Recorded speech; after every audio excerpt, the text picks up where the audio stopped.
కారణం ఇది ఏం చేసేట్లేదు జరిగిన ఆయనతో. ఇక్కడ మహానుభావులైనటువంటి పుత్రకామేక్షయాగం ఆచరించాలని దివాంగత మహర్షుడైన మహానుభావులు తీసుకురావాలని అరణ్యాన్ని బయలుదేరారండి.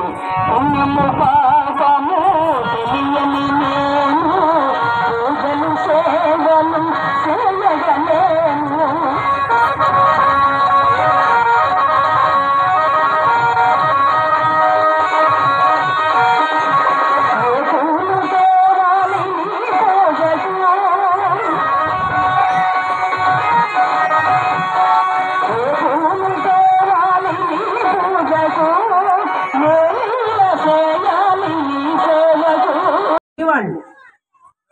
వాళ్ళకు ఒకే ఒక్క కుమారుడైన యజ్ఞదత్తుడనే ముని కుమారుడు. యజ్ఞదత్తుడనే ముని కుమారుడండి. ఆ ఇద్దరు కూడా గుడ్డి వాళ్ళు ఎందుకైనారంటే ముందు జన్మలో గోహత్య పాపం చేస్తున్నారని మరో జన్మకు వాళ్ళ కన్నులు లేదు. చూడండి, ఆ తల్లిదండ్రులు ఇద్దరు కూడా గుడ్డి వాళ్ళైతే ఆ కుమారుడు కావడలో మోసుకొని వాళ్ళు సేవ చేసుకుని వస్తున్నాడండి. లక్ష్మీ రమణ గోవింద.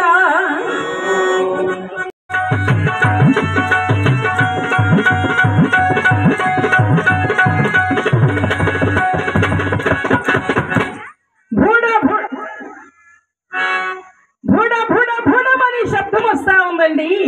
ఆ శబ్దాన్ని గమనిస్తున్నాడు దశరథ మహారాజు. ఏదో సరియు నదిలో ఏనుగొచ్చి నీళ్లు తాగినట్లుంది. ఈ వైపు ఒక్క బాణం వేస్తే గమ్యం తప్పకుండా చేరుకొని ఆ ఏనుగుల గుంపల్ని కూడా వెళ్ళిపోతుంది కదా అని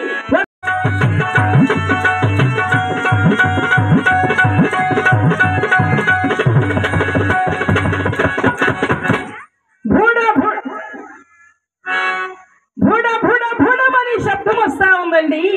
ఆ శబ్దాన్ని గమనిస్తున్నాడు దశరథ మహారాజు. ఏదో సరియు నదిలో ఏనుగొచ్చి నీళ్లు తాగినట్లుంది.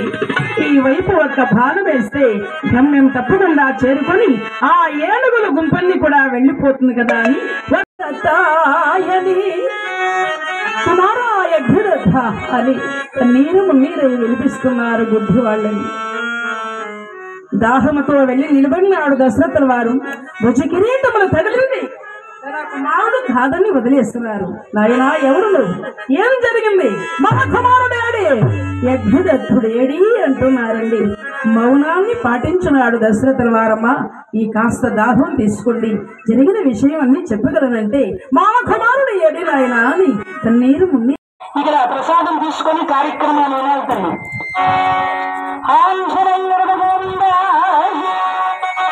తెలుస్తుంది కారణం ఇది ఏం చేసేట్లేదు జరిగిన ఆయనతో. ఇక్కడ మహానుభావులైనటువంటి పుత్రకామేక్షయాగం ఆచరించాలని దివాంగత మహర్షుడైన మహానుభావులు తీసుకురావాలని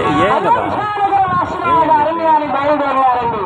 పుణ్యము పాపము తెలియని నేను పూజలు సేవలు చేయగలేను.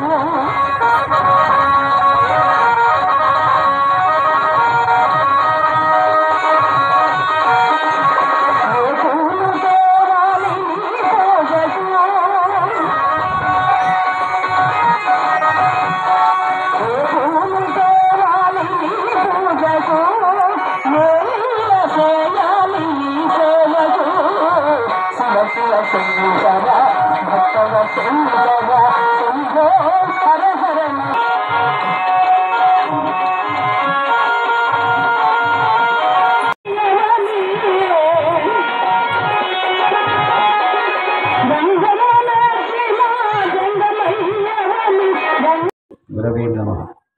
ओम सर्वमंगलमांगल्ये शिवे सर्वार्थसाधिके शरण्ये त्र्यंबके देवी नारायणी नमोस्तुते। ప్రేమత్వ స్వరూపులు సభలో ఆశీనులైనటువంటి రామభక్తులందరికీ నా యొక్క శిరసాష్టాంగ నమస్కారాలు తెలుపుకుంటూ, ఈనాడు మహాసుదినం పవిత్ర భారతదేశానికి కాదు 14 లోకాలకి కూడా శుభదినం. ఎందుకంటే శ్రీరామచంద్రుల వారి పుట్టిన దినము రామనవమి. అన్ని లోకాల్లో ఆ పరాత్పరాన్ని సాన్ని పంచిపెట్టాడండి. వాళ్ళు సద్భక్తిగా ఆ ప్రసాదాన్ని స్వీకరించే సమయంలో సుమిత్రాదేవి చేతిలో పాయసాన్ని గరుకుమంతుడు అనే పక్షి తీసుకుని వెళ్ళిపోయాడు. కౌసల్య కైక చాలా బాధతో ఉన్నారండి. ఆ బాధను చూసి సుమిత్రాదేవికి కౌసల్య కైక కాస్త పాయసాన్ని 2 భాగాలుగా ఇచ్చారు. ఎంతో భక్తిగా వాళ్ళు ఆ పాయసాన్ని భుజించి మరుసటి నెలల్లోనే గర్భవతులైనారు.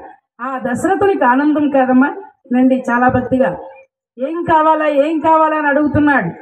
గురవే నమః. ఓం సర్వమంగళ మాంగళ్యే శివే సర్వార్థ సాధికే శరణ్యే త్రంబకే దేవి నారాయణి నమోస్తుతే. ప్రేమత్వ స్వరూపులు సభలో ఆశీనులైనటువంటి రామభక్తులందరికీ నా యొక్క శిరసాష్టాంగ నమస్కారాలు జరుపుకుంటూ, ఈనాడు మహాసుదినం.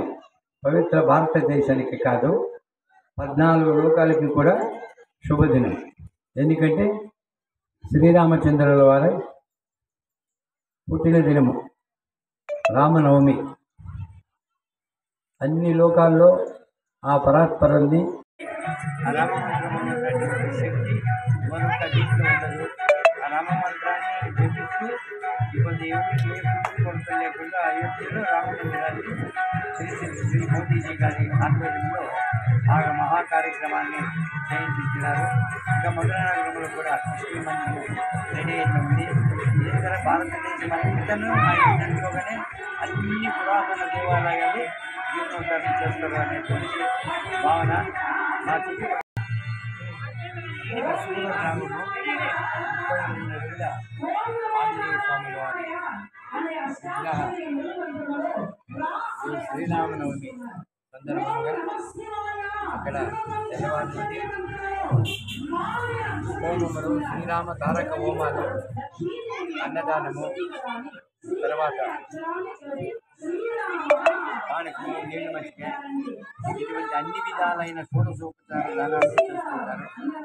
మరియు వేద పండితురాలు జ్ఞానాంబ వారి దాసు భాగవతుల వారికి హరికథా కాలక్షేమము మన మాజీ చైర్మన్ అయినటువంటి శ్రీమాన్ జయరామ్జీ, వాళ్ళ అన్నగారు శ్యామరాజీ వారి కుటుంబ సభ్యులందరూ కలిసి హరికథా కాలక్షేపాన్ని ఏర్పాటు చేస్తున్నారు. స్థాపకులు పూజలు మా వెంకటరమణ స్వాముల వారు ఈ యొక్క పుణ్యక్షేత్రం ఆంజనేయ స్వామి క్షేత్రము చెట్టుపల్లికి వర్షపురానికి మధ్య భాగంలో తపోవనులుగా ఉంది. భక్తులు ఎన్ని కోరుకున్న దేవలు వచ్చినప్పుడు ఆంజనేయ స్వామి వారిని అదన్నీ ఆయన అనుగ్రహం చేస్తాడనేటువంటి పూర్ణ విశ్వాసం